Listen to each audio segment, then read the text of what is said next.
Doomsday Hunter इस series के अंदर हमें स्टोरी बताई जाती है एक अर्थ की, जिसमें एक पोर्टल ओपन हो गया है। ह्यूमंस ने जब इस पोर्टल को देखा तब उन्हें लगने लगा ये एक गेम है। थोड़ा टाइम बीता, ऐसे ही और भी बहुत सारे पोर्टल्स ह्यूमन वर्ल्ड के अंदर दिखाई देने लगे। ह्यूमन वर्ल्ड को तहस नहस कर दिया। ह्यूमंस भी काफी ताकतवर थे। उन्होंने किसी तरह से मॉन्स्टर्स में फाइट की और डीमन लॉर्ड को मार दिया। लेकिन इसके बावजूद भी मॉन्स्टर्स बहुत ज्यादा थे। उन्होंने पूरे ह्यूमन वर्ल्ड को खत्म किया, लेकिन क्योंकि डीमन लॉर्ड मर चुका था, इसी वजह से एक लड़के शेन को रीइंकार्नेशन की पावर मिली। अब वो टाइम में पीछे आ चुका है। अपोकलिप्स आने में 1 साल बाकी है। इसी टाइम में शेन को खुद को पावरफुल बनाना है और किसी तरह से मॉन्स्टर्स के इस अटैक को। हेलो माय फ्रेंड्स, ये है episode 7। Now let's begin. Episode शटन देखते हैं। शेन वापस से उस कल्टिवेशन वर्ल्ड के अंदर पहुंच चुका है। शेन के सामने वो दूसरा आदमी खड़ा है। शेन इधर उधर देखता है, उसको पता पड़ता है वो ठीक उसी जगह पर खड़ा है जिस जगह पर वो लास्ट टाइम कल्टिवेशन वर्ल्ड में था। इससे शेन को समझ में आता है कल्टिवेशन वर्ल्ड से जिस टाइम वो बाहर निकला उसी टाइम पर कल्टिवेशन वर्ल्ड में वापस आया है। यानी जैसे ही वो कल्टिवेशन वर्ल्ड से बाहर गया था, यहाँ का टाइम रुक गया और अब इसके वापस आने के बाद में टाइम फिर से चलना शुरू हुआ है। ये सब कुछ समझने के बाद में शेन कहता है तो ये सब कुछ इस तरह से काम कर रहा है। मैं 24 घंटे उस वर्ल्ड में रहूंगा और फिर 24 घंटे होने के बाद में इस वर्ल्ड के अंदर ट्रांसफॉर्म हो जाऊंगा।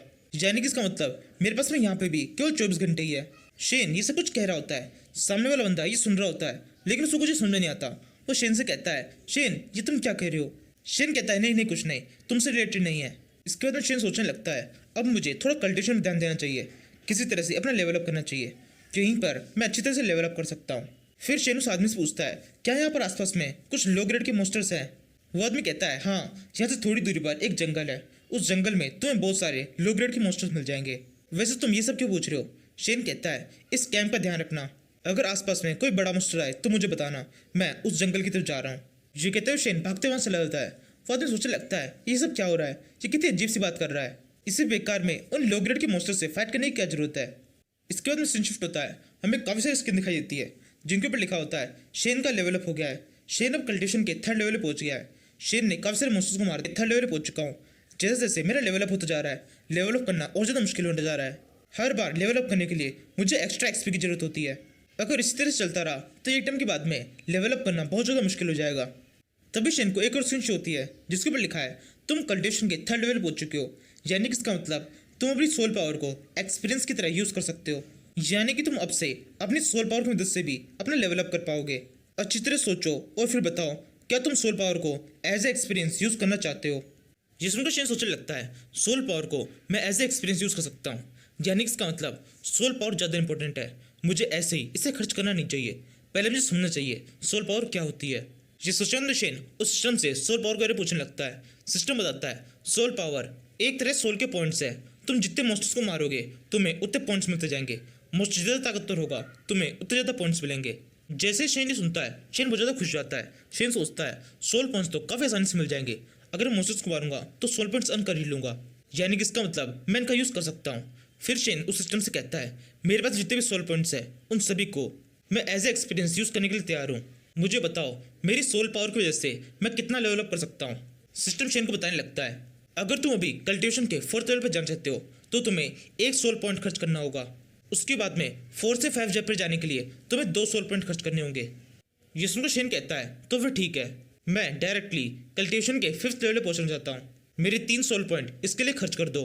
शेन कितना कहते ही शेन के 3 सोल पॉइंट खर्च जाते हैं। अब शेन के पास में केवल 2 सोल पॉइंट बचे हैं। फिर शेन सोचने लगता है ये तो काफी ज़्यादा अच्छा हुआ, अब मुझे एक्सपीरियंस की जरूरत नहीं है अपना लेवल अप करने के लिए। तभी शेन के माइंड में से एक बहुत तेज लाइटनिंग करने लगती है और घूम के शेन की बॉडी के अंदर जाने लगती है। इससे शेन को पावर इंक्रीमेंट फील होने लगता है। शेन कहता है काफी ज़्यादा अच्छा लग रहा है। तभी शेन को अपने पीछे की साइड से किसी के आने की आहट आने लगती है। शेन पीछे मुड़ देखता है। शेन को पेड़ों के बीच में 2 चमकती हुई आंखें दिखाई देती है। ये आंखें एक बड़े सांप की होती है। शेन उछल के एक पेड़ पर चढ़ जाता है और उस सांप के नीचे देखने लगता है और कहता है ये एक पाइथन है। जहाँ तक मुझे उम्मीद है ये लो लेवल के इन मॉन्स्टर से तो ज़्यादा ताकतवर है। अगर मैं इसे मार दूंगा तो मुझे ज़्यादा सोल पॉइंट मिलेंगे। मुझे पूरे कहते हुए शेन जोर से चलता है और अपना एक एरो पूरी ताकत से उस सांप के सर पे मारता है।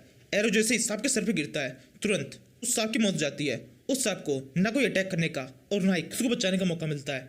इसके बाद में शेन उस पाइथन की बॉडी के पास में आता है और फिर कहता है इस पाइथन की पूरी बॉडी एक ट्रेजर की तरह है जिसे मैं बिल्कुल भी वेस्ट करने वाला नहीं हूँ। इसी के साथ शेन के सोल पावर के अंदर भी इंक्रीमेंट आने लगता है। शेन उस सांप के पास आके बैठ जाता है। तभी शेन को फील होता है आसपास में कोई अजीब सी गैस फैल रही है। फिर शेन एक साइड में दिखता है साइड में कुछ फूल्स होते हैं जो कि मुरझा जाते हैं। ये देखकर शेन कहता है ये तो पॉइजन ब्रेथ जैसा कुछ लग रहा है। तभी शेन एकदम से पीछे मुड़ता है। पीछे की तरफ एक बड़ा सा पाइथन होता है जिसके मुंह से वो पॉइजनस गैसेस बाहर निकल रही होती है। शेन तुरंत अपना बोट उठा लेता है और उसके ऊपर एक साथ 3 एरोस को फायर करता है। वो सांप इस टाइम पे एक जंगल के अंदर होता है। वो बड़ी आसानी से शेन के तीनों एरोस को डॉच कर लेता है। ये देखकर शेन सोचता है ये सांप तो काफी तेज है, इसलिए मेरे तीनों अटैक्स को डॉच कर लिया। तभी एकदम से वो सांप शेन के काफी ज्यादा पास पहुंच जाता है और शेन के एक साइड में बहुत जोर से काट लेता है और अपना काफी सारा जहर शेन की बॉडी के अंदर ट्रांसफर कर देता है। इसके बाद में वो सांप शेन को उछाल के काफी दूर तक फेंक देता है। शेन काफी दूर तक गुलाब बाटी खाते हुए एक जगह पर रुकता है। फिर शेन सोचने लगता है इसने मेरी बॉडी में काफी सारा पॉइजन ट्रांसफर कर दिया है, अब मैं किसी भी समय बेहोश हो सकता हूँ। मुझे जल्दी से जल्दी इस फाइट को खत्म करना होगा। ये सोचते हुए शेन अपने बुक उठाता है लेकिन उसे ठीक से उठा नहीं पा रहा होता है। शेन के हाथ कांप रहे होते हैं। शेन सोचता है पॉइजन का अटैक शुरू हो चुका है, अब मैं केवल एक अटैक कर सकता हूँ। ये एक अटैक बहुत खतरनाक होना चाहिए। ये सोचते बाद में शेन उस सिस्टम से कहता है मुझे स्वेलो फ्लाई टेक्निक चाहिए। ये स्वेलो फ्लाई वही टेक्निक होती है जो कि एपिसोड 1 में दिखी थी। शेन ने उस टाइम पर इसे सीखने से मना कर दिया था क्योंकि उसके बहुत ज्यादा पॉइंट्स थे। उस टाइम पर शेन ने इसके बदले में 2 छोटी छोटी स्किल सीखी थी। अब जब शेन सिस्टम को इस स्किल के लिए कहता है, सिस्टम तुरंत शेन से 6 सोल पॉइंट्स लेकर इस स्किल को शेन को सिखा देता है। इसे सीखने के बाद में शेन के पास में केवल 1 सोल पॉइंट बचा है। तभी शेन सामने की तरफ दिखता है, वो सांप उसके बहुत ज्यादा पास आ चुका है। शेन तुरंत अपने एक एरो को अपने एक पाव के अंदर घुसा देता है और अपने उस एरो के ऊपर खून लगाने लगता है। फिर शेन दोनों एरोज को एक साथ बो के ऊपर रखता है। ऐसा लगता है दोनों का निशाना चूक चुका है। वो दोनों तीर उस सांप के पास होते हुए काफी दूर तक निकल जाते हैं लेकिन एक भी उस सांप का टच नहीं होता। तभी वो सांप उछल के शेन के ऊपर अटैक कर देता है। शेन हंसते हुए कहता है तुम मारे गए। शेन कितना कहते ही वो दोनों तीर जिसको भी उसने फायर किया था वो घूम के वापस आते हैं और एक साथ उस सांप के ऊपर अटैक कर देते हैं। एक ही झटके में उस सांप की गर्दन कट जाती है और वो सांप मर जाता है। तभी शेन के मुंह से भी खून बहने लगता है। शेन कहता है इस स्किल को सीखने के बाद में और फिर इस स्किल को यूज करने के बाद में ये पॉइजन मेरी बॉडी में काफी तेजी से फैल रहा है। अगर ये ऐसे चलता रहा तो मेरे साथ में ठीक नहीं होगा। तभी शेन को उस पॉइजन के एंटीडोट के बारे में याद आता है। शेन जल्दी से वापस आते हैं। इसी वजह से मॉन्स्टर्स के लिए इसे डॉच करना काफी ज्यादा मुश्किल हो जाता है। तभी शेन को एक आइडिया आता है। शेन सोचता है अगर मैं अपनी सिक्योर कंसेक्यूटिव शूटिंग और इस नए स्किल स्वेलो फ्लाई इन तीनों को एक ही साथ में एक ही एरो के ऊपर यूज करूं तो क्या होगा। मुझे लगता है इन तीनों को एक साथ यूज करने से एक शानदार स्किल बन सकती है। जैसे शेन को यह आइडिया आता है ये स्किल बन भी जाती है। सिस्टम शेन से कहता है तुमने एक नई स्किल की खोज की है जिसका नाम चैलोटिक डांस है। इस स्किल के अंदर इनेमी के ऊपर एक ही टाइम पर कई सारे एरोज गिरेंगे। साथ ही में ये ग्रोइंग स्किल है। अभी के लिए ये केवल लेवल 0 पर है। अभी के लिए ये प्राइमरी लेवल पर है जिसमें इनेमी के ऊपर एक टाइम पर केवल 5 एरो गिरेंगे। धीरे धीरे तुम स्किल को इम्प्रूव कर सकते हो। ये देखकर शेन बहुत खुश हो जाता है। शेन सोचता है फाइनली अब मेरे पास में एक ग्रोइंग स्किल है जिसका मैं लेवल अप कर सकता हूँ। ग्रोइंग स्किल फिक्स स्किल से ज़्यादा शानदार होती है। इनको हम जितना चाहें उतना पावरफुल बना सकते हैं। अगर किसी तरह से मैंने अपनी सारी ऑर्डिनरी स्किल्स को ग्रोइंग स्किल के अंदर कन्वर्ट कर दिया तो मैं बहुत शानदार और बहुत ताकतवर छुप जाना चाहिए। ये सोचेगा तो शेन उछल के एक मरे हुए सांप के पीछे छुप जाता है। तभी शेन देखता है बहुत सारे मॉन्स्टर्स भागते हुए उस तरफ आ रहे हैं और बहुत सारे मॉन्स्टर्स उड़ते हुए भी उस तरफ आ रहे हैं। उन्हें देखकर शेन कहता है ये सब की सब हाई टियर के मॉन्स्टर्स है, बहुत ज़्यादा ताकतवर है। ये सब एक साथ में कहाँ जा रहे हैं। अभी के लिए ये जगह बिल्कुल भी सेफ नहीं है। मुझे जल्दी से यहाँ से निकलना होगा। और यहीं पर इस सीरीज का ये एपिसोड खत्म होता है। Now thank you for watching. ये है episode 8। Now let's begin. Episode starting देखते हैं शेन एक मरे हुए सांप के पीछे छिपा होता है। उसको दिखाई देता है बहुत सारे मॉन्स्टर्स उसकी तरफ आ रहे हैं और वो सबके सब हाई टियर के हैं। शेन जब उन मॉन्स्टर्स को देखता है तो सोचने लगता है ये सबके सब हाई टियर के मॉन्स्टर्स हैं। इनमें से किसी का भी ध्यान अभी मुझ पर नहीं गया है लेकिन कभी भी इनका ध्यान मुझ पर जा सकता है। मुझे जल्दी से यहाँ से निकल जाना चाहिए। ये सारे के सारे हाई टियर के मॉन्स्टर है। अगर इन्होंने मुझे देख भी लिया तो भी मुझे मार देंगे। यही सोचकर शेन वहाँ से भागता है और उस बंकर के अंदर पहुंच जाता है जहाँ पर यह आदमी शेन का इंतजार कर रहा होता है। ये शेन से पूछता है और शेन तुम आ गए, मुझे तो लगा था तुम्हारे साथ में कुछ हो गया है और तुम किसी बड़ी मुश्किल में फंस गए हो। शेन कहता है अभी तक तो कुछ नहीं हुआ है लेकिन जल्दी एक बड़ी मुश्किल हमारी तरफ आ रही है। वो आदमी कहता है कैसी मुश्किल, तुम किसके बारे में बात कर रहे हो। शेन सोचने लगता है इतनी बड़ी डीमन आर्मी इस तरफ आ रही है, मुझे लगता है वो डीमन लॉर्ड कुछ करने वाला है। जहाँ तक मेरा अनुमान है वो डीमन लॉर्ड इस पूरी जगह को एक बैटलफील्ड के अंदर कन्वर्ट कर देगा। फिर शेन उस आदमी से कहता है यहाँ पर काफी सारे मॉन्स्टर्स आ रहे हैं, उन मॉन्स्टर्स के यहाँ पर आने से पहले हमें जल्दी से जल्दी यहाँ से निकलना होगा। वो आदमी कहता है तो हमें यहाँ से निकलने की क्या जरूरत है, हम इस टाइम पर इस बंकर की टेरिटरी के अंदर है, कोई भी मॉन्स्टर हमें देख नहीं पाएगा और अगर बाहर जाएंगे तो बाहर काफी सारे मॉन्स्टर्स है जैसा कि तुम बता रहे हो, तो वो हमें देख लेंगे और हमें मार देंगे, इसलिए अच्छा होगा हम यहीं पे अंदर रुकें। शेन कहता है नहीं, ये काम नहीं करेगा, वो सारे हाई टियर के मॉन्स्टर्स है। अगर उन्होंने थोड़ा गौर से देखने की कोशिश की तो वो हमें इस टेरिटरी के अंदर भी देख लेंगे। इसलिए अगर हम जिंदा रहना चाहते हैं तो हमें जल्दी से यहाँ से निकलना होगा और किसी सेफ जगह पहुंचना होगा जहाँ पर इतने सारे मॉन्स्टर्स ना हो। शेन का आइडिया उस आदमी को बिल्कुल पसंद नहीं आ रहा होता है। वो शेन से कहता है नहीं, ये तुम सही नहीं कर रहे हो, अगर तुम जाना चाहते हो तो तुम जा सकते हो, मैं तुम्हें रोक नहीं सकता हूँ, लेकिन मैं यहीं पे रुकूंगा। शेन कहता है समझने की कोशिश करो, मॉन्स्टर्स यहाँ पर आ रहे हैं, अगर वो यहाँ पर आ गए तो उसके बाद में तुम्हें रिग्रेट करने का मौका नहीं मिलेगा, वो मॉन्स्टर्स तुम्हें मार देंगे। वो आदमी कहता है अपनी बकवास बंद करो, तुम बिल्कुल गलत कह रहे हो, मैं यहाँ पर इस टेरिटरी के अंदर बिल्कुल सेफ हूँ। कितने सारे मॉन्स्टर्स हैं जो यहाँ से होते हुए गुजरे हैं, लेकिन उनमें से एक ने भी हमारी तरफ ध्यान भी नहीं दिया। हम जब तक इस टेरिटरी के अंदर रहेंगे तब तक हम पूरी तरह सेफ रहेंगे। तुम तो अपने जान को खतरे में डालने के तैयार हो, लेकिन मैं नहीं हूँ। अगर तुम मरना चाहते हो तो तुम मर सकते हो, जाओ यहाँ से बाहर चले जाओ, लेकिन मैं तुम्हारे साथ में नहीं आने वाला। अब चाहे मैं मरी क्यों ना जाऊँ, मैं यहीं पे रुका रहूंगा।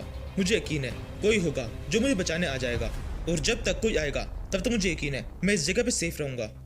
शेन कहता है तुम्हें समझा के मैं थक चुका हूँ, अब मैं तुम्हें बिल्कुल फोर्स करने वाला नहीं हूँ। यहाँ से हमारे रास्ते अलग होंगे, मैं यहाँ से जा रहा हूँ, तुम्हें जहाँ रुकना है तुम वहाँ रुके रहो। उस आदमी से ये कहने के बाद में शेन उस टेरिटरी से बाहर निकल जाता है, और जिस साइड से मॉन्स्टर्स उसके ऊपर अटैक करने के लिए आ रहे होते हैं उसकी दूसरी साइड पे जाने लगता है। शेन चलते हुए सोचता है मुझे लगता है मैं बिल्कुल सही दिशा में जा रहा हूँ, यहाँ से थोड़ा आगे जाने के बाद में मेरे को कोई ना कोई ऐसा एरिया मिल जाएगा जहाँ पर मैं मॉन्स्टर से बच पाऊंगा।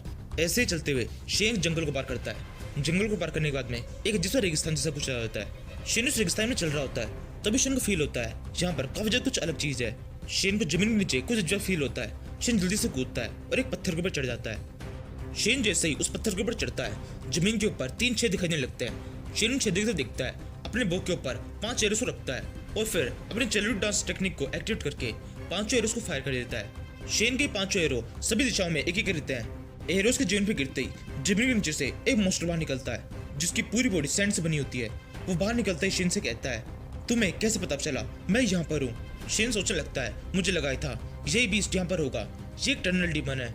इस तरह के एरिया के अंदर अक्सर ये मिल जाते हैं, ये सेंट के अंदर इस तरह छुप जाते हैं कि बिल्कुल पता ही नहीं पड़ता ये कहाँ पर है। फिर शेन हंसते हुए उस बीस्ट से कहता है तुम बिल्कुल बेवकूफ हो, इस पूरी जगह की सैंड देखो कितनी रुखी रुखी सी है, और जहाँ पर तुम थे वहाँ की सैंड बिल्कुल अलग से कलर की थी, जिसे साफ पता पड़ रहा था कि यहाँ के सैंड में कुछ ना कुछ गड़बड़ है। जैसे शेन ये कहता है, शेन को कई बार एक अजीब सी आवाज आने लगती है, क्या सच में तुम्हें ऐसे पता पड़ा? यही सेम बात बार बार कई बार रिपीट हो रही थी। ये सुनकर शेन सोचता है ये एक ही बात को बार बार क्यों रिपीट कर रहा है। तभी शेन देखता है वहाँ पर एक टनल डीमन नहीं था, बहुत सारे वैसे ही बोस्टर्स थे जो कि रेत के अंदर छुपे हुए थे। वो सभी एक करके उस रेत के अंदर से बाहर आने लगते हैं। ये देखकर शेन सोचने लगता है सच में ये तो काफी अच्छी तरह से गायब हो जाते हैं। मुझे तो लगा था यहाँ पे केवल एक ही है, बाकियों के ऊपर तो मेरी नजर ही नहीं पड़ी, लेकिन असल में तो यहाँ पर टनल डीमंस का पूरा एक ग्रुप है। फिर शेन को एक आइडिया आता है। शेन सभी डीमंस से कहने लगता है चलो एक खेल खेलते हैं, तुम सब की सब यहाँ पे दोबारा छुप जाओ, मैं तुम्हें ढूंढूंगा। इस बार बिल्कुल अच्छी तरह छुपना, इससे तुम्हें पता पड़ जाएगा कि रेत के अंदर किस तरह छुपते हैं। वो सभी डीमंस शेन की इस बात को मान भी जाते हैं, वापिस से सेंट के नीचे छुप जाते हैं। शेन सोचने लगता है ये सब के सब तो बिल्कुल बेवकूफ है, मेरी बात मान भी गए। तभी शेन को अपने पीछे की साइड से एक आवाज सुनाई देती है, तुम्हारी मदद करने का शुक्रिया। शेन जल्दी से एक और एरो निकालता है। सेक्रेट सेक्ट का ग्रैंड एल्डर गुनशन जी है, जिसके बारे में हमें एपिसोड 2 में बताया था। शेन उस एल्डर से कहता है आप तो गुनशन जी हैं, मैं आपको जानता हूँ, आप सेक्रेट सेक्ट के ग्रेट एल्डर है। गुनशन कहता है ये तो बहुत अच्छी बात है, तुम मुझे जानते हो, अब हम दोनों आराम से बात कर सकते हैं, आओ मेरे साथ आओ। ये कहते हुए एल्डर एक अजीब सी प्लेट जैसा कुछ निकालता है, उसके ऊपर अपना हाथ रखता है और फिर अपनी किसी स्किल यूज करने लगता है। गुनशुन के ऐसा करते ही सामने की तरफ एक बहुत बड़ा मेंशन दिखाई देने लगता है। शेन उस मेंशन को देख के सोचता है एक ग्रैंड मास्टर से मुझे इसी तरह की उम्मीद थी। जिस तरह से उस बनकर को एक टेरिटरी के अंदर छुपाया गया था, वैसे इन्होंने इस पूरे किले को एक टेरिटरी से छुपा रखा है, इसलिए मुझे ये दिखाई नहीं दिया। तभी गुनशुन उस मेंशन के अंदर जो कोई होता है उससे कहने लगता है जनरल लिंग अब तुम बाहर आ सकती हो, टर्नल डीमंस यहाँ से जा चुके हैं। गुनशुन की बात सुनकर एक लड़की उस मेंशन से बाहर निकलती है, इसका नाम निंग है। इसने एक शानदार सा आर्मर पहना होता है। ये शेन की आवाज में आती है और उसे कहती है ये टर्नल डीमंस जो कि बाहर है ये बहुत ज्यादा ताकतवर थे, तुमने अकेले इन सभी को कैसे भगाया? शेन कहता है हाँ आपने बिल्कुल सही कहा, ये बहुत ताकतवर है, लेकिन इनका माइंड अभी पूरी तरह डेवलप नहीं हुआ है, ये एक बच्चे की तरह है, मैंने केवल इन सभी को बेवकूफ बना दिया। ये सुनकर निंग शेन की तरफ थोड़ी शक की निगाहों से देखने लगती है और उससे पूछती है तुम्हें ये सब कैसे पता है, तुम कौन हो? तुम्हें इन बीस्ट की इस कमजोरी के बारे में कैसे पता पड़ा? शेन अब जल्दी से अपने बैच को निकालता है और उसे निंग को दिखाते हुए कहता है, मेरा नाम शेन है और मैं एक फ्रंटलाइन ट्रूपर हूँ। काफी लंबे टाइम से मैं इन मॉन्स्टर्स से अपने फाइट करता आया हूँ। मैंने इन मॉन्स्टर्स को काफी नजदीक से देखा है, इसलिए मुझे इनकी थोड़ी बहुत इन्फॉर्मेशन है। जिसमें निंग कहती है, तो तुम फर्स्ट लाइन ट्रूप से हो। इसके बाद में हमें निंग को इंट्रोड्यूस कराते हैं। निंग का पूरा नाम निंग यो चैन है और ये किसी गोरिल्ला गैंग की फ्रंट जनरल है। निंग शेन से कहती है, तुम्हारा जवाब मुझे काफी ज्यादा सही लग रहा है। इसी टाइम पर गुंचुन सोचने लगता है, निंग काफी ज्यादा सुंदर है। जो कोई भी आदमी एक बार निंग को देख लेता है वो काफी देर तक केवल निंग को देखता रह जाता है। मुझे यकीन है ये लड़का शेन भी निंग को देखने में ही पूरी तरह से खो जाएगा। ये सोचते हुए गुंचुन जब शेन की तरफ देखता है तो बहुत ज्यादा चौंक जाता है। शेन का बिल्कुल भी ध्यान उस लड़की निंग की तरफ नहीं होता है। गुंचुन सोचता है ये सब क्या हो रहा है? ये निंग की तरफ एक बार देख चुका है, उसके बाद में इसकी नजर निंग के ऊपर से इतनी जल्दी कैसे हट गई? ये तो कमाल ही हो गया। इसी समय शेन सोचने लगता है, मैं इन दोनों से मिल कैसे गया? मैंने हिस्ट्री को काफी अच्छी तरह से पढ़ा था, उसमें कहीं भी इसका जिक्र नहीं है कि मैं इन दोनों से इस जगह मिला हूँ। और जहाँ पर ये इस टाइम पर हैं, इनकी डेथ की लोकेशन भी यहाँ से काफी ज्यादा दूर है। इनका यहाँ पे मिलना बिल्कुल अजीब सी बात है। क्या हिस्ट्री पूरी तरह से बदल चुकी है, या फिर शायद ऐसा तो नहीं कि हमें जो पता था वो बिल्कुल गलत था? मुझे अब कुछ भी समझ नहीं आ रहा है यहाँ पर क्या हो रहा है। मॉन्स्टर्स की इतनी बड़ी सेना इनको मारने के लिए निकली थी, तो उन्होंने इन दोनों को जिंदा कैसे छोड़ दिया? इतनी बड़ी सेना इस तरह गलती कैसे कर सकती है? तभी शेन को एकदम समझ आता है। वो सोचता है, ओह नो, कहीं ये गलती मैंने तो नहीं कर दी। मैंने उस मैसेंजर को मार दिया था और उसके उस मैसेज को अपने पास में रख दिया था। वो मैसेंजर उस ट्रूप के पास में नहीं पहुंच पाया, इसी वजह से ये गलती शुरू हुई है। यानी कि वो इंसान जिसने पूरी हिस्ट्री को बदल दिया है वो मैं हूँ। और यहीं पर इस सीरीज का ये एपिसोड खत्म होता है। Now thank you for watching. ये है episode 9। Now let's begin. Episode starting देखते हैं। शेन सोच रहा होता है ये सारी गड़बड़ी कैसे हुई है, हिस्ट्री इतनी पूरी तरह से चेंज कैसे हो गई? जिस हिसाब से मैंने हिस्ट्री के अंदर पढ़ा था गुनचुन को यहाँ पर नहीं होना चाहिए था। शेन इस बारे में अच्छे से सोच रहा होता है, तभी शेन को समझ में आता है ये सब कुछ उसके खुद की वजह से हुआ है। शेन को याद आता है कि शेन ने उस मैसेंजर को मार दिया था और उसके उसने जो मैसेज था उसे अपने पास में रख लिया था। ये सोचते हुए शेन उस क्रिस्टल को बाहर निकालता है और फिर आगे सोचने लगता है, ऐसा हो सकता है वो मैसेंजर उस सेना के पास में कोई इंपॉर्टेंट मैसेज लेके जा रहा हो जो कि उस पर से पहुंच नहीं पाया, इसी वजह से ये सारी गड़बड़ हो गई है। यानी कि हिस्ट्री के अंदर ये जो कुछ भी चेंज हुआ है इस सब की जिम्मेदारी मेरे ऊपर है। ये सब चेंजेस मेरी वजह से हो रहे हैं। तभी गुनचुन शेन के हाथ में उस क्रिस्टल को देख लेता है। वो शेन से पूछता है, तुम्हारे हाथ में क्रिस्टल कैसा और तुम्हें कैसे मिला? शेन कहता है, मैंने को बताया था ना, मैंने काफी टाइम से कई सारे मॉन्स्टर्स को मारा है, तो मैंने एक बार ऐसे एक मॉन्स्टर को मारा था। उस मॉन्स्टर को मारने के बाद में उसके पास से मुझे एक क्रिस्टल मिला। मेरे को पता नहीं था कि क्या है, मैंने बस इसे अपने पास में रख लिया। जिसमें गुनचुन हंसने लगता है और फिर कहता है, अच्छा तो वो सब इसलिए हुआ था, इसी वजह से वो मॉन्स्टर्स की आर्मी इस तरह का बिहेव कर रही थी। उनके पास में कोई कमांड्स नहीं थे कि उन्हें आगे क्या करना है, इसलिए वो वापस लौट गए। शेन सच में तुमने हमारी काफी मदद की है। तभी निंग शेन से कहने लगती है, तुमने ऐसा किया कैसे? जो मैसेंजर्स मॉन्स्टर होते हैं वो काफी ज्यादा तेज स्पीड में उड़ते हैं, उन मॉन्स्टर्स को मार पाना लगभग नामुमकिन होता है। तुमने उस मॉन्स्टर को कैसे मारा? मुझे इसके एयर के अंदर जरूर से कोई ना कोई गड़बड़ लग रही है, बताओ मुझे तुमने ये सब कैसे किया? ये सुनकर शेन अपना बो उठाता है और फिर कहता है, इस तरह से। ये कहने के बाद शेन अपनी शूटिंग स्किल्स का शो ऑफ करने लगता है। वो अपने बो के ऊपर 3-4 एरो रखता है और उन्हें एक साथ फायर करता है। वो एरो एक पत्थर के ऊपर गिरते हैं और पत्थर चकनाचूर हो जाता है। ये देखकर गुनचुन बहुत खुश हो जाता है। वो शेन से कहता है, शेन बहुत अच्छे, तुम्हारी आर्चरी स्किल काफी ज्यादा शानदार है। अब निंग के पास में कुछ भी कहने के लिए नहीं होता है। शेन कहता है, मॉन्स्टर्स कभी भी दोबारा से हम पर अटैक करने के लिए आ सकते हैं, हमारे लिए अच्छा होगा हम जल्दी जल्दी यहाँ से निकल जाएं और किसी ऐसी जगह पे जाएं जो कि सेफ हो। ये सुनकर गुनचुन निंग से पूछने लगता है, जनरल निंग क्या तुम ठीक हो? तुम्हारे इंजरी के अंदर कुछ सुधार आया? निंग कहती है, हाँ मैं पूरी तरह ठीक हूँ, हमें आगे बढ़ना चाहिए। निंग ये कहती है कि तभी उससे अचानक से खून की उल्टियाँ शुरू हो जाती है। निंग को चक्कर से आने लगता है, वो जमीन पे गिरने लगती है। शेन भागता है और निंग को संभाल लेता है और निंग से पूछता है, जनरल निंग क्या तुम ठीक हो? निंग कहती है, हाँ मैं ठीक हूँ। ये कहते हुए निंग वापस से उस मेंशन की तरफ जाने लगती है। शेन गुनचन से पूछता है, एल्डर गुनचन ये सब क्या हो रहा है? निंग की हालत इतनी ज्यादा खराब कैसे हुई? गुनचन कहता है, कुछ दिनों पहले हमारे ऊपर मॉन्स्टर्स का एक अजीब सा अटैक हुआ था। मॉन्स्टर्स ने हमें एक तरह का पॉइजन दिया था। हम दोनों ने सही टाइम पर एक एंटीडोट को यूज कर लिया था।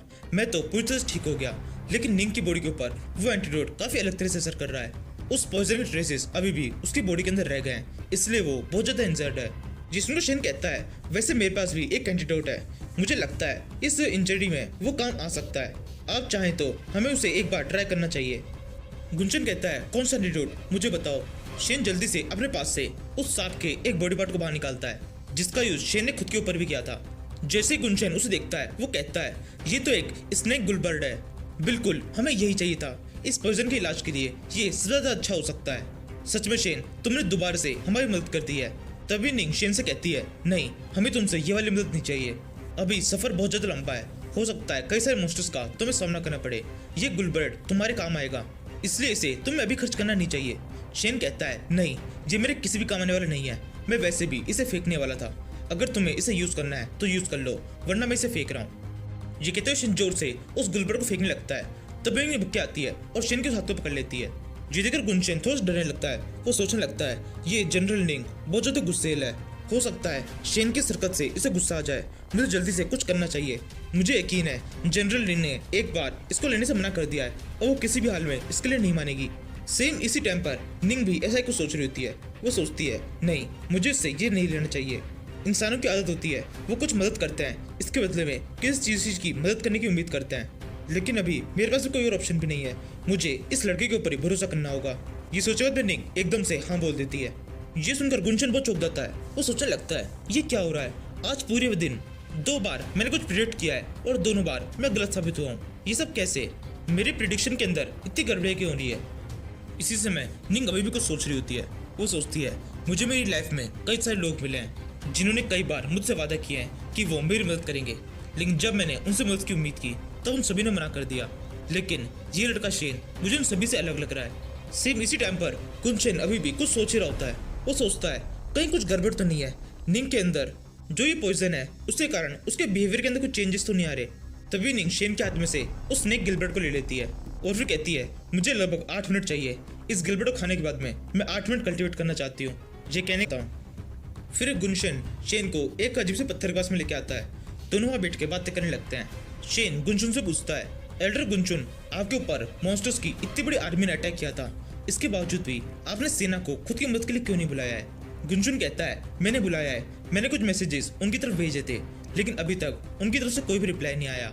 शेन कहता है कहीं ऐसा तो नहीं आपने जो मैसेज भेजे उनको मॉन्स्टर्स ने देख लिया और उन सभी को मार दिया, इसी वजह से एक भी मैसेज उन तक नहीं पहुंच पाया। गुनशुन कहता है काश यही कारण हो। शेन कहता है अगर ये कारण नहीं है तो दूसरा कारण ये हो सकता है कि उनके पास में मैसेजेस पहुंचे हो, लेकिन उन्होंने आपकी मदद करना जरूरी नहीं समझा।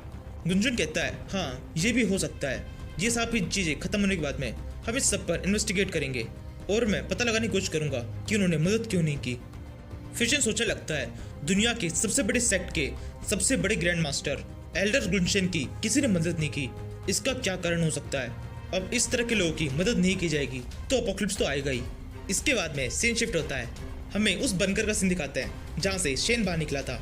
ये आदमी अभी भी उस बंकर के अंदर बैठा हुआ है और सोच रहा है वो लड़का शेन कितना बेवकूफ है, इस कैंप के अंदर कितना सारा खाना और कितना सारा पानी है, हम चाहे जितने दिन यहाँ पर आराम कर सकते थे, लेकिन पता नहीं उस लड़के को क्या सोचा कि वो इस कैंप से बाहर निकल गया। मुझे उम्मीद है अब तक तो वो मर चुका होगा। ये आदमी ये कहते हुए कुछ खाना वाना पका रहा होता है, तभी उसे कुछ अजीब सी आवाज आने लगती है। वो आदमी ऊपर की तरफ दिखता है, ऊपर वो फेसलेस जाइंट होता है। उस फेसलेस जाइंट ने अपना पाँव उस बनकर के ऊपर रख दिया होता है। उसके पाँव रखने की वजह से उस बनकर के ऊपर जो टेरिटरी बनी होती है उसके अंदर क्रैक पड़ने लगते हैं और एक ही झटके में पूरी टेरिटरी और पूरा बनकर नष्ट हो जाता है। फेसलेस जाइंट का पाँव बहुत जोर से जमीन पर गिरता है और उस बनकर के अंदर जो कुछ भी होता है वो सब कुछ धूल में मिल जाता है। यहाँ पे खास बात ये होती है उस फेसलेस बीस्ट को पता भी नहीं पड़ता उसने पाँव कहाँ पे रख दिया है, वो बिना ध्यान दिए बस चलते हुए आगे निकल जाता है। इसके बाद में सीन वापस से शिफ्ट होता है, हम निंग को देखते हैं। निंग कल्टीवेट कर रही होती है, निंग की बॉडी के अंदर से सारा पॉइजन लगभग खत्म हो चुका होता है। निंग कल्टीवेट करते हुए सोचती है ये स्नेक गिलबर्ड काफी अच्छी तरह से काम कर रहा है, मेरी बॉडी का सारा पॉइजन लगभग खत्म हो चुका है, मेरी इंजरी भी काफी हद तक ठीक हो गई है।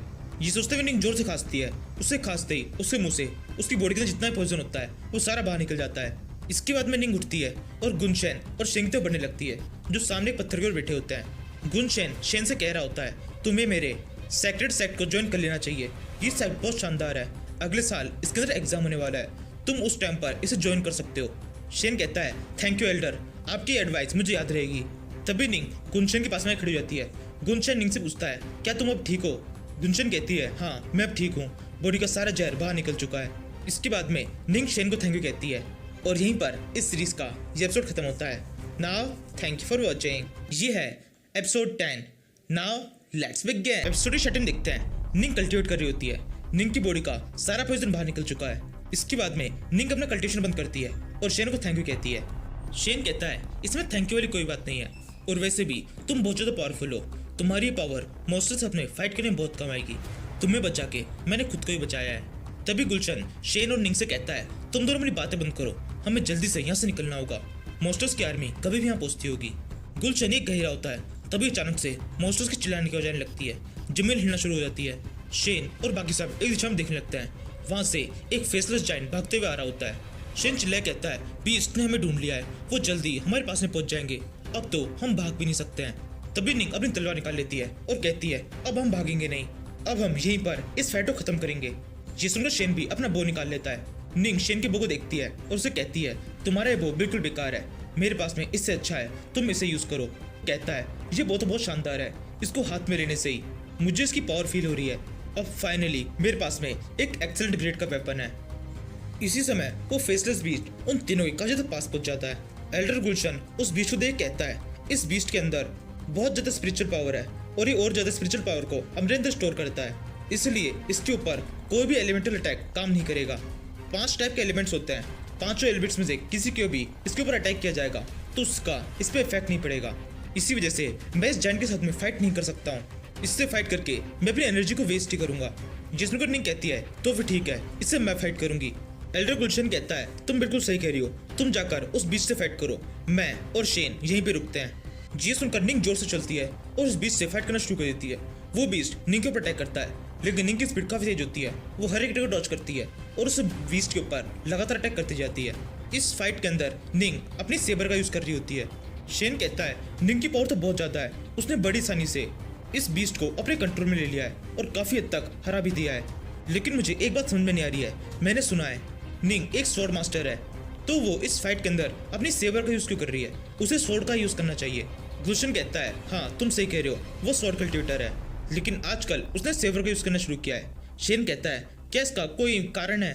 गुलशन कहता है उसका कोई फैमिली इशू है, उसकी फैमिली के अंदर कोई है जो कि स्वॉर्ड कल्टिवेटर है, किसी कारण से निंग की उससे बहस चल रही है।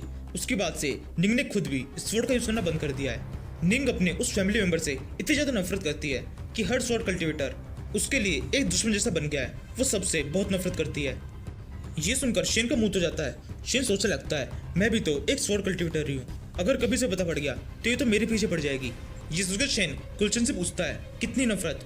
गुलशन कहता है इतनी ज्यादा, एक बार इसे एक स्वॉर्ड कल्टिवेटर मिला था, निंग ने जैसे उसे देखा उसे फाइट के लिए चैलेंज कर दिया और फाइट में हराने के बाद में उसे बहुत बुरी तरह से पीटा, और ये पिटाई तब तक चलती रही जब तक उस स्वॉर्ड कल्टिवेटर ने निंग से माफी नहीं मांगी कि वो एक स्वॉर्ड कल्टिवेटर है। ये सुनकर शेन इस चीज को इमेजिन करने लगता है। वो सोचने लगता है कि किस तरह से निंग उसको पटक पटक के पीट रही है।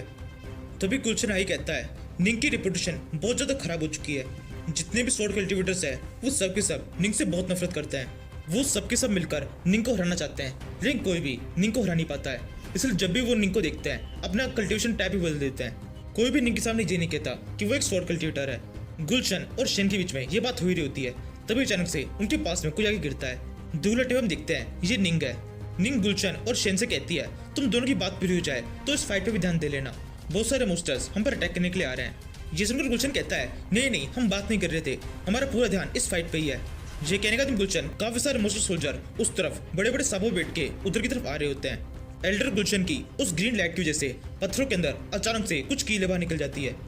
ये कीलें बिल्कुल सही टाइम में बाहर निकलती है। जैसे ही मॉन्स्टर पत्थरों के ऊपर चलते हैं उनके नीचे जब वो कीलें निकलती है तो मॉन्स्टर कई टुकड़ों में कट जाते हैं। इसके बाद में कुछ मॉन्स्टर्स अभी भी आगे बढ़ रहे होते हैं। तभी शेन अपना अटैक शुरू करता है। शेन सबसे पहले उनके ऊपर अपना चलेटुक डांस अटैक का यूज करता है। शेन के इस अटैक से एक साथ 5 एरो उन मॉन्स्टर्स के ऊपर गिरते हैं और इससे कई सारे मॉन्स्टर्स मर जाते हैं। शेन की सोल पावर के अंदर इंक्रीमेंट आने लगता है। शेन के पास में अब 21 सोल पॉइंट्स हो चुके हैं, जो कि शेन के मैक्सिमम से भी ज्यादा है। शेन अपने पास में केवल 7 पॉइंट्स रख सकता है। सिस्टम शेन से कहता है इस तरह की फाइट के अंदर लिमिट कोई मायने नहीं रखती है, सोल पॉइंट्स एक बार में एक्स्ट्रा किए जा सकते हैं, तुम बस अपना पूरा ध्यान अपनी फाइट पे लगाओ। इसी समय शेन को अपनी पूरी आंखों के सामने केवल स्क्रीन दिखाई देने लगती है, जिनके ऊपर जो लिखा होता है वो भी ठीक तरह से दिखाई दे रहा होता है। फिर एंड में एक स्क्रीन शो होती है जिसके ऊपर लिखा है इनिशियलाइजिंग बैटलिंग मोड।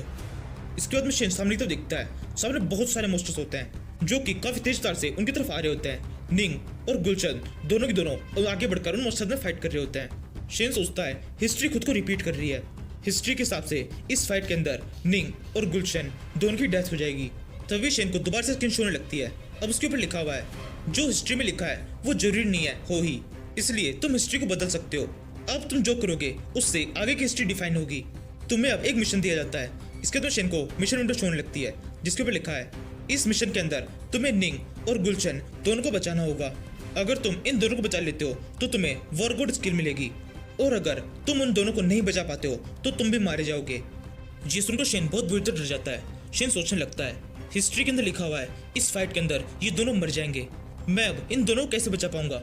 मॉन्स्टर्स इतने सारे हैं और हम केवल 3 ही हैं, हम तीनों साथ में मिलकर भी कुछ नहीं कर सकते हैं, मॉन्स्टर्स हमें मार ही देंगे। वैसे एक तरह से देखा जाए तो अगर ये दोनों मर भी जाते हैं तो भी हिस्ट्री तो बदलेगी, क्योंकि इन दोनों के मरने के साथ ही मैं भी मर जाऊंगा। ये सिस्टम मुझे मार ही देगा। जैसे जैसे शेन ये सोचता जाता है और भी ज्यादा डरता जाता है। तभी गुलशन शेन से कहता है शेन तुम क्या कर रहे हो, फाइट में आगे आओ, देखो कितने सारे मॉन्स्टर्स आ गए, अपने एरोस का यूज करो। ये सुनकर शेन सामने की तरफ देखता है, एक बड़ा सा सांप उस पर अटैक करने के लिए उसके पास में आ रहा होता है। शेन जल्दी से अपने बो के ऊपर एक एरो रखता है और उसे फायर कर देता है। एरो सीधे जाकर उस सांप की गर्दन में लगता है और वो सांप मर जाता है। इसी के साथ ही शेन को 20 सोल पॉइंट और मिल जाते हैं। अब शेन के पास में 41 सोल पॉइंट हो चुके हैं। ये देखकर शेन सोचने लगता है मेरे पास में 41 सोल पॉइंट हो चुके हैं, मुझे पूरा यकीन है इतने में मैं कोई अच्छी स्किल सीख पाऊंगा। इस नाइट्रेन बुक के अंदर भी कोई अच्छी स्किल होगी, मुझे उसे सीखने की कोशिश करनी चाहिए। ये सोचने में शेन सिस्टम से कहता है नाइट्रेन bone war god skills. Shen कितना कहते ही शेन को अपने नए बो नाइट्रेन की स्किल्स होने लगती है जो कि 3 है। फर्स्ट स्किल के लिए शेन को 15 पॉइंट्स देने होंगे, सेकंड के लिए 15 पॉइंट्स और थर्ड के लिए 10 पॉइंट्स। शेन तीनों स्किल्स को देखता है और फिर कहता है मैं इन सभी स्किल्स को सीखना चाहता हूँ, मेरे पास में काफी सारे पॉइंट्स है जो कि इन तीनों को सीखने के लिए काफी है, तीनों स्किल्स को एक्टिवेट कर दो। शेन के इतना कहने के साथ ही शेन की तीनों स्किल्स एक्टिवेट हो जाती है। सिस्टम इन तीनों स्किल्स के बदले में शेन से 40 सोल पॉइंट्स लेता है। शेन जैसे ही उस स्किल को सीखता है एक मॉन्स्टर भागते हुए शेन के पास में आने लगता है। शेन उसे देखता है और कहता है आ जाओ। फिर शेन अपने बो के ऊपर एक एरो रखता है और सबसे फर्स्ट स्किल को यूज करते हुए एरो को फायर करता है जिसका नाम बॉम्बर मेट है। इस बार शेन ने कुछ अलग तरह से निशाना लगाया होता है। शेन का निशाना उस मॉन्स्टर पर नहीं पड़ता। जैसे ही शेन का एरो जमीन पे गिरता है वहाँ पर एक बहुत तेज धमाका हो जाता है और उस धमाके के होते ही वो मॉन्स्टर्स मर जाते हैं और इसी के साथ शेन को कुछ और सोल पॉइंट्स मिलने लगते हैं। फर्स्ट स्किल को देखकर शेन सोचने लगता है ये स्किल तो काफी शानदार है। फिर शेन गुलशन से कहता है यहाँ पर बहुत सारे मॉन्स्टर्स हैं और ये मॉन्स्टर लगातार आते जा रहे हैं, अगर हम इनसे फाइट करते भी रहेंगे तो एक टाइम ऐसा आएगा जब हम बुरी तरह थक जाएंगे, उस टाइम पर हम हार भी जाएंगे। निंग अभी भी उस फेस्टलेस बीस्ट से फाइट कर रही है, अभी तक वो उसे हरा नहीं पाई है, इसलिए हमें कोई और रास्ता ढूंढना होगा। किसी तरह से हमें मदद की जरूरत है। क्या आपके पास में कोई और तरीका नहीं है जिससे हम ह्यूमन वर्ल्ड के अंदर कम्युनिकेशन बिठा सकें और मदद के लिए किसी को यहाँ पे बुला सकें? गुलशन कहता है अभी हम केवल एक ही काम कर सकते हैं। यहीं पर इस एपिसोड को खत्म करते हैं। ना रुको, अभी जाओ मत। अब तक हमने इस सीरीज के 10 एपिसोड अपलोड कर दिए हैं। आपको इन 10 एपिसोड को देखने के बाद में समझ में आ चुका होगा ये सीरीज किस तरह की है। सो प्लीज इस वीडियो कमेंट में इस सीरीज से रिलेटेड कोई अच्छा सा फीडबैक देके जाना। Now thank you for watching. ये है episode 11। Now let's begin. Episode की स्टार्टिंग देखते हैं अपनी फर्स्ट स्किल को देखकर शेन सोचने लगता है ये स्किल तो काफी शानदार है। फिर शेन गुलशन से कहता है यहाँ पर बहुत सारे मॉन्स्टर्स हैं और ये मॉन्स्टर लगातार आते जा रहे हैं, अगर हम इनसे फाइट करते भी रहेंगे तो एक टाइम ऐसा आएगा जब हम बुरी तरह थक जाएंगे, उस टाइम पर हम हार भी जाएंगे। निंग अभी भी उस फेस्टलेस बीस्ट से फाइट कर रही है, अभी तक वो उसे हरा नहीं पाई है, इसलिए हमें कोई और रास्ता ढूंढना होगा। किसी तरह से हमें मदद की जरूरत है। क्या आपके पास में कोई और तरीका नहीं है जिससे हम ह्यूमन वर्ल्ड के अंदर कम्युनिकेशन बिठा सकें और मदद के लिए किसी को यहाँ पे बुला सकें? गुलशन कहता है अभी हम केवल एक ही काम कर सकते हैं। शेन कहता है तो आप कीजिए ना, इनसे कम्युनिकेशन किस तरह से किया जाए? गुलशन कहता है लास्ट टाइम जब मैं और निंग इन मॉन्स्टर्स के साथ फाइट कर रहे थे उस टाइम पर हमने डिवाइन मार्शल वर्ल्ड की खोज की थी। इस वर्ल्ड के अंदर हमने एक ट्रांसपोर्ट स्टेब्लिश कर दिया था। अगर तुम किसी तरह से इस ट्रांसपोर्ट तक पहुंच जाते हो तो तुम मदद भी लेके आ सकते हो। जितनी देर शेन और गुलशन आपस में बातें कर रहे होते हैं उसी टाइम पर ये लगातार मॉन्स्टर्स अपने फाइट कर रहे होते हैं और उनके ऊपर अपने तरीके से अटैक कर रहे होते हैं। शेन मॉन्स्टर्स अपने फाइट करते हुए गुलशन से कहता है ये डिवाइन मार्शल वर्ल्ड होता क्या है? मैंने तो ये नाम भी पहली बार सुना है। इसी समय गुलशन के सामने भी एक मॉन्स्टर आ जाता है। गुलशन उस मॉन्स्टर को देखते हुए कहता है डिवाइन मार्शल वर्ल्ड एक सेपरेट वर्ल्ड है जिसके अंदर कई सारे पावरफुल बींग्स है। इस वर्ल्ड के अंदर जाके तुम कई सारे चेंजेस कर सकते हो। इस वर्ल्ड के अंदर क्या क्या होता है ये बिल्कुल बताना भी मेरे लिए नामुमकिन जैसा है। ये कहते हुए गुलशन एक स्किल को यूज करता है और अपने सामने वाले उस मॉन्स्टर को मार देता है। फिर गुलशन आई कहता है तुम बस इतना समझ लो, हमारे इस वर्ल्ड के अंदर कई सारे पैरेलल वर्ल्ड है जिनकी मदद से हम इधर से उधर जा सकते हैं। ये सुनकर शेन गुलशन से कहता है तो फिर ठीक है, आप जाइए, आप जल्दी से डिवाइन मार्शल वर्ल्ड के अंदर जाइए, जहाँ पर हम आपको कवर करते हैं। गुलशन कहता है नहीं, उस वर्ल्ड के अंदर मैं नहीं जा सकता, तुम्हें जाना होगा। शेन कहता है किसी बेकार की बात कर रहे हो आप, इस वर्ल्ड के बारे में मैं कुछ नहीं जानता हूँ, अगर आप जाएंगे तो आप जल्दी से सारा काम कर पाएंगे। गुलशन कहता है मैं नहीं जा सकता हूँ, उस डीमन लॉर्ड ने मेरी बॉडी को एक तरह से ट्रैक कर रखा है, मैं जा भी जाऊंगा उस डीमन लॉर्ड को पता चल जाएगा मैं कहाँ पर हूँ। हम बिल्कुल भी इस चीज की रिस्क नहीं ले सकते कि उसे उस मार्शल वर्ल्ड के बारे में पता चल जाए। ये कहते हुए गुलशन अपनी जेब के अंदर हाथ डालते हैं और एक गोले को बाहर निकालते हैं, फिर उसे शेन को देते हुए कहते हैं ये डिवाइन मार्शल वर्ल्ड की चाबी है, इसे तुम अपने पास में रखो। ये कहने के बाद में गुलशन एक और चीज को बाहर निकालते हैं और कहते हैं और ये है यूनिवर्सल एरे, इन दोनों की मदद से तुम उस वर्ल्ड के अंदर पहुंच जाओगे।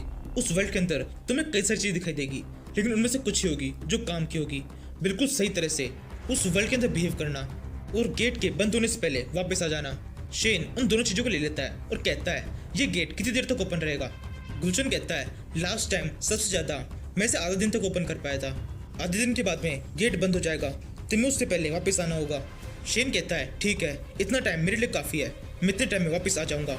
शेन कितना कहते ही पोर्टल एक्टिवेट होने लगता है, शेन के नीचे एक अजीब सा औरत दिखाई देने लगता है। गुलशन शेन से कहता है उस जगह के ऊपर तुम्हें बहुत सारे खतरे दिखाई देंगे, कुछ लोग होंगे जो तुम्हारी मदद करेंगे और कुछ तुमसे फाइट करेंगे, तुम्हें सही तरह से चुनाव करना होगा, तुम्हें कम मदद चाहिए। उस जगह का वेदर भी काफी ज्यादा अलग सा होता है, कोशिश करना तुम जिंदा लौट आओ। ठीक है अब जाओ। गुलशन कितना कहते ही शेन वहां से गायब हो जाता है।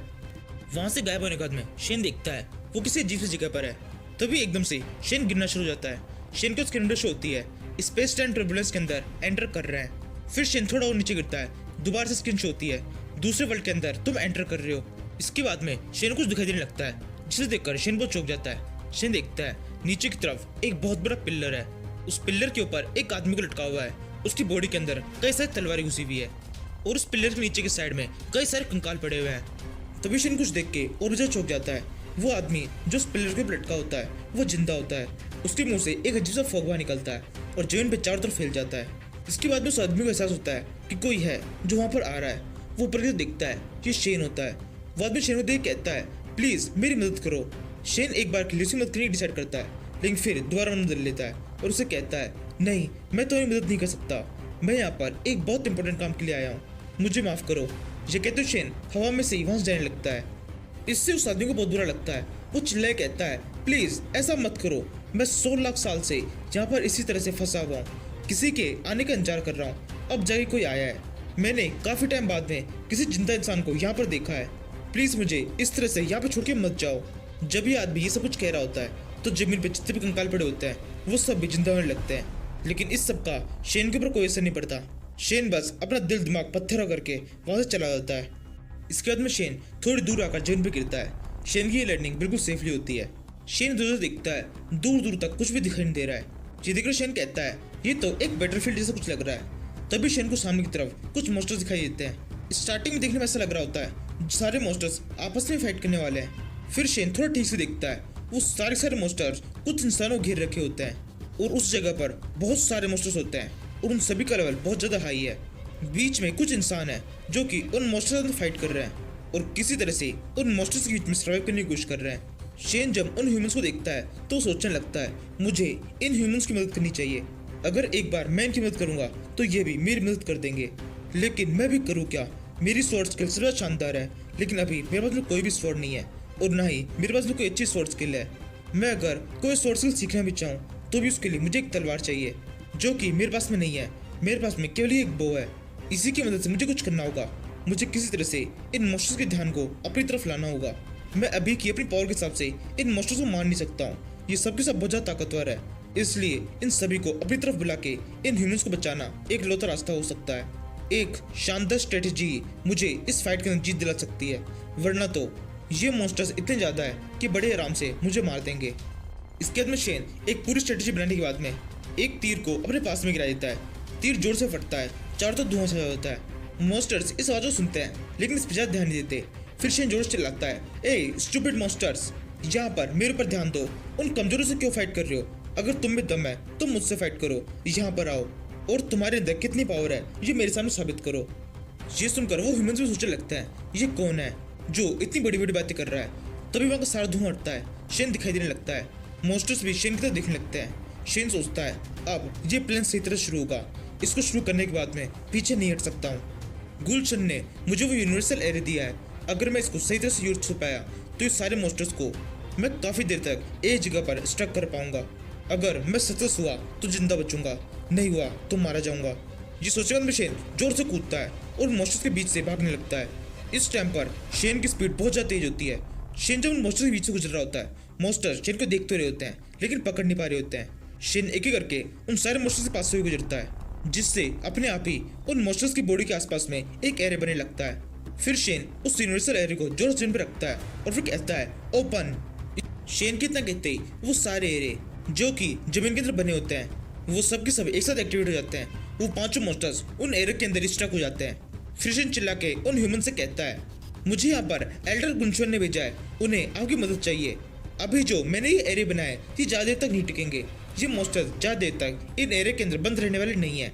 इसे परमानेंट करने के लिए मुझे स्काई फॉर्मेशन बनाना होगा, जिसमें थोड़ा सा टाइम लगता है। तब तक आप मुझे प्रोटेक्ट करना। उन बाकी ह्यूमंस के पास में इस टाइम पर कोई ऑप्शन नहीं होता, वो इसके लिए मान जाते हैं। उनमें से एक ह्यूमन एक जोर से स्किल यूज करता है। उसके ऐसा करने से दोनों तरफ बर्फ की दीवारें बन जाती है। इसके बाद में शेन उस स्किल को यूज करना शुरू करता है। शेन के हाथ में वो यूनिवर्सल एरे लगातार घूमने लगता है। इसके बाद में शेन जोर से लगता है green hidden sky formation activate. Shane के इतना कहने के साथ ही वहाँ पे चारों तरफ बहुत ज्यादा लाइट चमकने लगती है। उन सारे मॉन्स्टर्स के नीचे जैसे एक दलदल सा बन जाता है, वो सारे मॉन्स्टर जमीन के अंदर धंस जाते हैं। इसके बाद वो सारे ह्यूमंस राहत की सांस लेते हैं। उनमें से एक ह्यूमन शेन से कहता है मेरा नाम लैंगटंग सिंह है, तुमने हमारी काफ़ी मदद की है। तुमने मुझे और मेरे सारे डिस्पल्स को बचा लिया, तुम्हारा शुक्रिया। शेन कहता है ये सारी फॉर्मेलिटीज़ हम बाद में करेंगे, पहले हम इंपॉर्टेंट काम कर लेते हैं। मेरा नाम शेन है, मुझे यहाँ पर एल्डर गुंशुन ने भेजा है। उन्हें आपकी और आपके सारे साथी डिस्पल्स की ज़रूरत है, प्लीज़ चल के हमारी मदद कीजिए। शेन कितना कहने के साथ ही इस सीरीज़ का ये एपिसोड खत्म होता है। Now thank you for watching. ये है episode 12। Now let's begin. Episode की स्टार्टिंग में देखते हैं शेन उस डिवाइन मार्शल वर्ल्ड के अंदर है। शेन के साथ में कुछ और लोग और हैं। ये सारे एक बहुत शानदार फाइटर्स है। शेन ने इन सभी को सब कुछ बता दिया है। उनमें से एक कहता है तो ये बात है, तुम्हें यहाँ पर गुलशन ने भेजा है, उससे हमारी मदद की जरूरत है। शेन कहता है हाँ बिल्कुल ऐसा ही, हमें टेलीपोर्टेशन फॉर्मेशन ढूंढना होगा जिसकी मदद से हम यहाँ से निकल सकें। ये सुनकर उन लोगों में से एक जिसका नाम चैग है वो कहता है जैसे थोड़ी दूरी पर एक टेलीपोर्टेशन फॉर्मेशन है, लेकिन इस पूरे एरिया में बहुत सारे मॉन्स्टर्स है, इसके बहुत कम चांसेस है कि हम वहाँ तक जिंदा पहुँच पाएंगे और पूरे चांसेस है वहाँ तक पहुँचने से पहले ही हम सब के सब मारे जा चुके होंगे।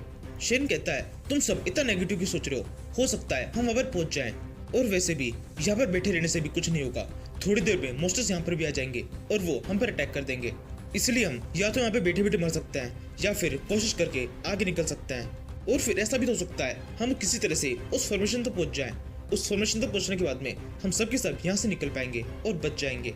बहुत सारे लोग हैं जिन्होंने मुझसे उम्मीद लगाई है, मैं बिल्कुल भी उनकी उम्मीदों को तोड़ नहीं सकता हूँ। ये रिस्क तो हमें लेनी होगी। ये सुनकर उन सभी लोगों का लीडर लैंग खड़ा होता है और कहता है शेन बिल्कुल सही कह रहा है, यहाँ पर ऐसे बैठे रहने से अच्छा है हम ये दांव खेले, किस किस को मेरे पे भरोसा है वो मेरे साथ में चलो। लीडर लैंग की बात सुनकर वो सभी लोग मान जाते हैं। वो कहने लगते हैं लीडर अगर आप इसको मान रहे हैं तो हमें आपके ऊपर पूरा भरोसा है, आपकी स्ट्रेटेजी की वजह से हम वहाँ तक पहुँच पाएंगे, और वैसे भी सबसे बुरा होगा ही क्या, हम ज़्यादा से ज़्यादा मर जाएंगे तो भी कोई बात नहीं। जिसमें को लैंग कहता है बहुत अच्छे। शेन सोचने लगता है लैंग की बात सुनते ही ये सब के सब मान गए। इसी से पता पड़ता है इन सभी को लैंग के ऊपर कितना ज़्यादा भरोसा है, और इससे पता पड़ता है लैंग की स्ट्रेटेजी और पावर कितनी ज़्यादा अच्छी है। तभी लैंग आगे कहता है जल्दी से सबके सब खड़े हो जाओ, हम अभी के अभी आगे बढ़ना शुरू करेंगे।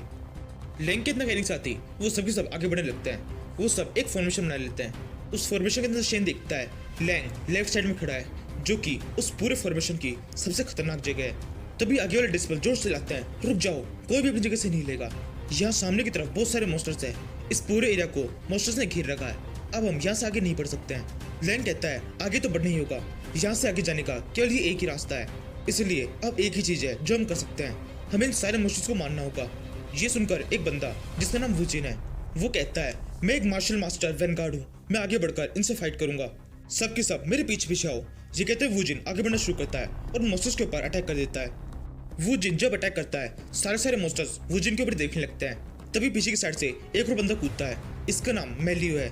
इसके हाथ में एक बड़ा डंडा होता है। वो चिल्ला कहता है मैं भी तुम्हें सपोर्ट करता हूँ। ये कहते हुए मेल्यू एक जोर से डंडा एक मॉन्स्टर के सर पे मार देता है। इसके बाद में दो बंदे और आगे बढ़ते हैं और अपनी तलवार से उन मॉन्स्टर्स के ऊपर अटैक करना शुरू करता है। इस तरह से काफी तेजी से वो मॉन्स्टर्स मरते जाते हैं। शेन और लैंग अभी भी इस फाइट के अंदर शामिल नहीं हुए हैं, वो दूर से इस फाइट को देख रहे हैं। लैंग शेन से कहता है, शेन तुम एक फ्रंटलाइन फाइटर नहीं हो, तुम आगे बढ़कर फाइट नहीं करोगे, तुम यहीं पे रुके रहो, इन मॉन्स्टर्स को हम देख लेंगे। शेन कहता है, तुम बिल्कुल ठीक कह रहे हो, मैं यहीं से तुम्हारी मदद करता हूँ, मेरे पास में फॉर्मेशन का स्पेल है, मैं इसी का यूज करता हूँ। ये कहते हुए शेन अपना यूनिवर्सल फॉर्मेशन बाहर निकाल लेता है और फिर जोर से चलाता है, यूनिवर्सल फॉर्मेशन अर्थ स्पिरिट। ये कहने के बाद में शेन उस फॉर्मेशन को जोर जमीन पर रखता है। शेन के ऐसा करते ही जमीन के ऊपर एक बहुत बड़ी दरार बन जाती है। सारे मॉन्स्टर्स काफी तेजी से उस दरार के अंदर गिर जाते हैं। इसी समय लैंग भी फाइट करना शुरू करता है, वो सभी मॉन्स्टर्स के ऊपर अपने हाथों से अटैक करता है। इस फाइट के अंदर लैंग अपने हाथों को और साथ में उसके दूसरे हाथ में एक अजीब सा पंखा होता है, उसका यूज करता है। इसी तरह से कुछ ही मिनटों में सारे मॉन्स्टर्स खत्म हो जाते हैं। फिर लैंग शेन से कहता है, वो फॉर्मेशन मुझे दिखाई दे रहा है, टेलीपोर्टेशन फॉर्मेशन यहाँ से ज्यादा दूर नहीं है, हम जल्दी वहाँ पे पहुंच जाएंगे। शेन कहता है, हाँ तुम बिल्कुल ठीक कह रहे हो, चलो जल्दी चलते हैं। तो शेन बहुत ज्यादा डर जाता है। शेन सोचता है कहीं ये वही तो नहीं। तभी वो फूल खुलने लगता है। उस फूल के अंदर एक लड़की होती है। उस लड़की के आसपास से एक फॉग बाहर निकल रहा होता है। वो फॉग सबसे पहले मेल्यू के पास में आती है। वो सारा फॉग मेल्यू की बॉडी के अंदर घुसने लगता है। इसी के साथ ही मेल्यू को कुछ अजीब सी आवाज आने लगती है, जो है मारो। यही आवाजें मेल्यू के कानों में लगातार घूमने लगती है। इससे मेल्यू की बॉडी एक जगह पर स्टक हो जाती है। इसी टाइम पर काफी सारे मॉन्स्टर्स उसके ऊपर अटैक कर देते हैं। मेल्यू खुद को बचाने की कोशिश करता है, लेकिन क्योंकि उसकी बॉडी हिल नहीं पा रही होती है, वो सारे मॉन्स्टर्स उस पर अटैक कर देते हैं और उसे मार देते हैं। इसके बाद में उस फॉग का अगला अटैक शेन की तरफ होता है। बाकी सारे लोग जोर से चिल्लाते हैं, शेन संभालो खुद को।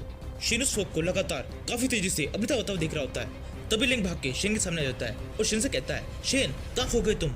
ये कहते हुए लैंग अपने वेपन्स को घुमाने लगता है इधर से उधर, लेकिन इससे कुछ भी नहीं होता। वो फॉग जैसे लैंग को इग्नोर करता है और अपने आप ही शेन के पास में पहुंच जाता है। उस फॉग के अंदर शेन बहुत बुरी तरह से फंस जाता है। शेन के ऊपर एक लड़की दिखाई देने लगती है।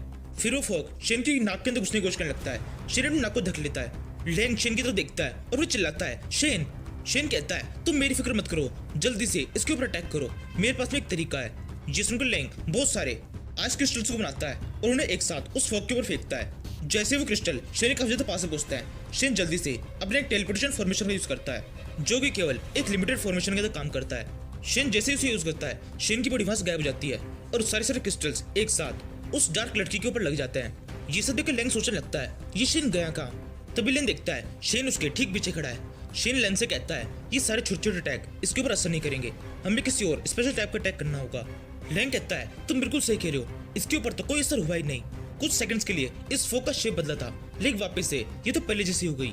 इसके बाद हम देखते हैं उस फॉग ने वापस से अपना फर्स्ट फॉर्मेशन ले आई होती है। वो वापस से एक लड़की के रूप में लेती है।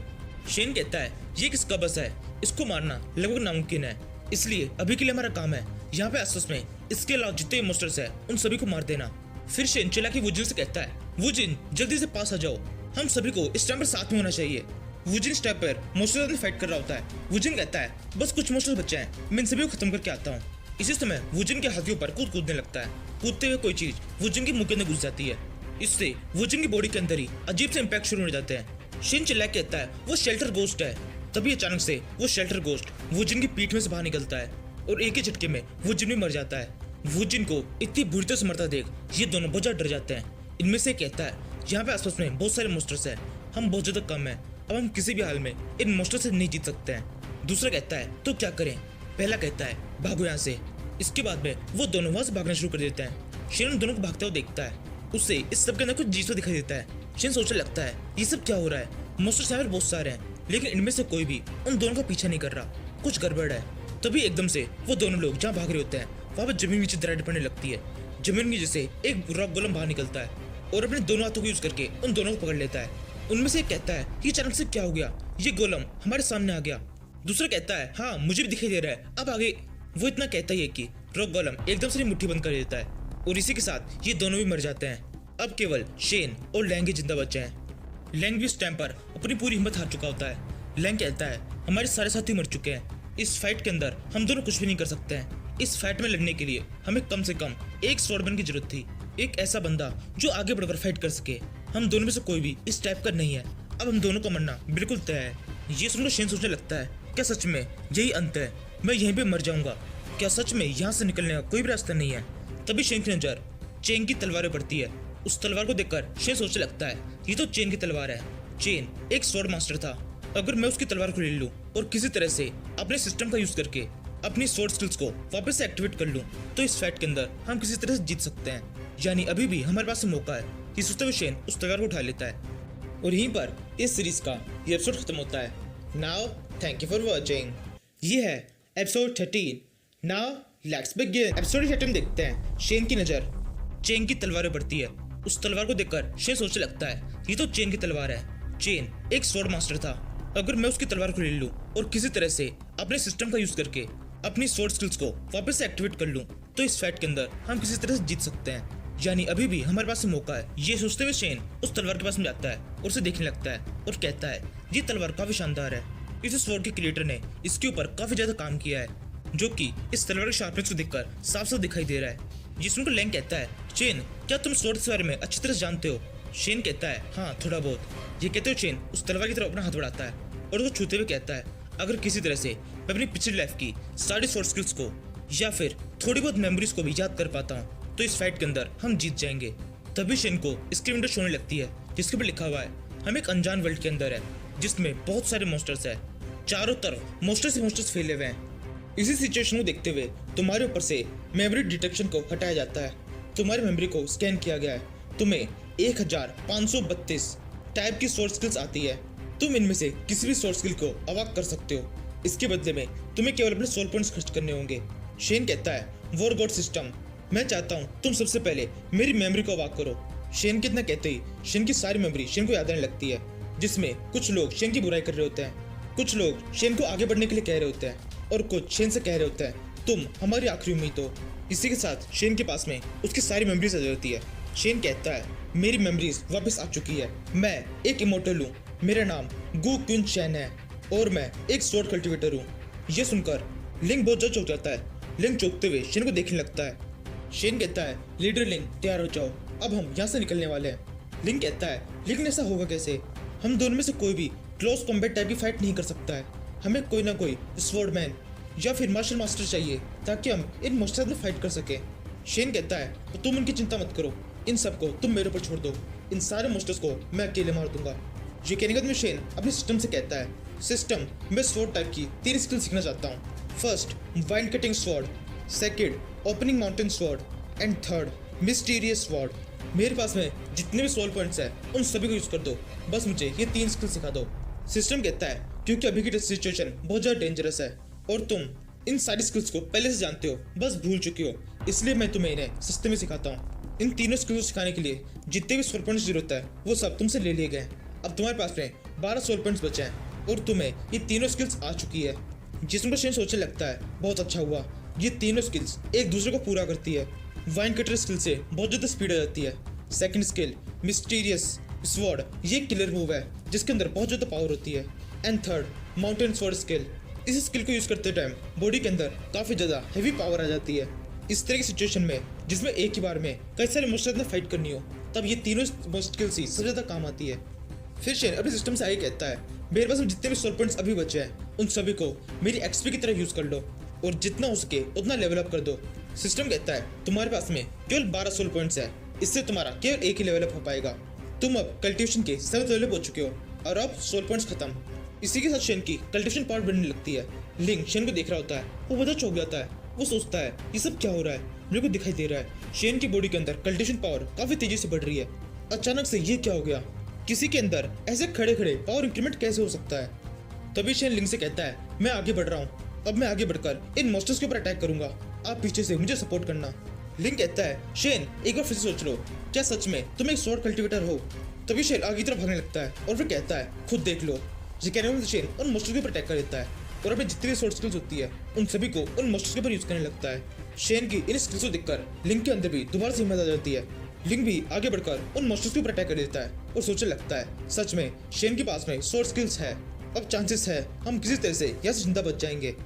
इसी तरह से शेन और लिंग उन मॉन्स्टर्स में फाइट करते रहते हैं। तभी सामने की तरफ से एक कीचड़ जैसा मॉन्स्टर आता है। शेन उसके ऊपर अपनी तलवार से अटैक करता है, लेकिन इससे उस कीचड़ के ऊपर कोई इफेक्ट नहीं पड़ रहा होता है। लिंग शेन से कहता है इसके ऊपर तुम्हारी स्वॉर्ड स्किल्स का कोई भी इफेक्ट नहीं पड़ेगा, इसे मारने के लिए हमें कुछ अलग करना होगा। तभी वो कीचड़ मॉन्स्टर अपने कीचड़ से अपनी जीभ से लिंग के ऊपर अटैक कर देता है। शेन जल्दी से लिंग को साइड में दिखा देता है और उसे कहता है जल्दी पीछे हटो। तभी वो कीचड़ की जीप जो कि लिंक की तरफ आ रही होती है वो शेन की टच हो जाती है। शेन बुरी तरह से उस कीचड़ के अंदर फंस जाता है। इसके बाद में कीचड़ मॉन्स्टर वापस से अपनी जीप को अपने मुंह के अंदर ले लेता है। उस जीप के साथ साथ में शेन भी उस मुंह के अंदर चला जाता है। फिर वो मॉन्स्टर अपना मुंह बंद कर लेता है।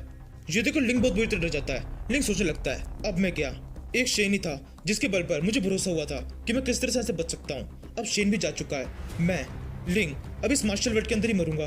तभी लिंक कुछ देखता है और उसे देखकर बहुत चौंक जाता है। उस कीचड़ मॉन्स्टर के अंदर कुछ अजीब से रिएक्शन शुरू हो जाते हैं। वो जोर जोर से चिल्लाने लगता है। उसकी बॉडी के अंदर से काफी सारी लाइटें बाहर निकलने लगती है। तभी एकदम से उस कीचड़ कहता है और तुम्हारा क्या, तुम भी तो काफी थक चुके हो। लिंक कहता है मेरे बारे में तुम भूल जाओ, वैसे भी हमारे पास में केवल ये एक ही है, तुम्हारे लिए भी इसे खाना ज्यादा जरूरी है। ये सुनकर शेन लिंक को थैंक यू कहता है और फिर उस गोली को खा लेता है। उस गोली को खाते ही शेन की बॉडी के अंदर काफी ज्यादा एनर्जी आ जाती है। शेन सोचने लगता है ये पिल काफी अच्छी तरह से काम कर रही है, मैं काफी ज्यादा एनर्जेटिक फील कर रहा हूँ। फिर शेन वापस से उन मॉन्स्टर्स को दिख रहा होता है। वो मॉन्स्टर्स भी शेन की तरफ देख रहे होते हैं। शेन कहता है अब मेरी बॉडी के अंदर इतनी ज्यादा एनर्जी है कि मैं उस किलर मूव को यूज कर सकता हूँ, मिस्टीरियस स्वॉर्ड। अब इसको यूज करने के बाद में मॉन्स्टर्स तुम्हारी बहुत बुरी हालत होगी।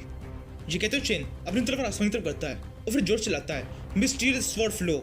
ये कहने में शेन उस तलवार को एक चक्कर घुमाता है। शेन के ऐसा करते ही वहाँ सामने की तरफ एक एनर्जी फ्लो बन जाता है जिसके अंदर वो सारे मॉन्स्टर्स बह जाते हैं। शेन का ये वाला अटैक इतना खतरनाक होता है, एक ही झटके में काफी सारे मॉन्स्टर्स उस एनर्जी फ्लो में बहते हुए मर जाते हैं। इसके बाद में शेन और लिंक वहाँ से चलते हुए जाने लगते हैं। लिंक का सर अभी भी चकराया हुआ होता है। लिंक सोचता है ये क्या हुआ अभी। शेन को मिस्टीरियस स्वॉर्ड टेक्निक आती है, मुझे बिल्कुल नहीं लगा था इसको इतनी खतरनाक स्वॉर्ड टेक्निक आती होगी। तभी वो तलवार जो शेन के हाथों में होती है उसके अंदर क्रैक पड़ने लगता है और एक ही सेकंड में वो टूट जाती है।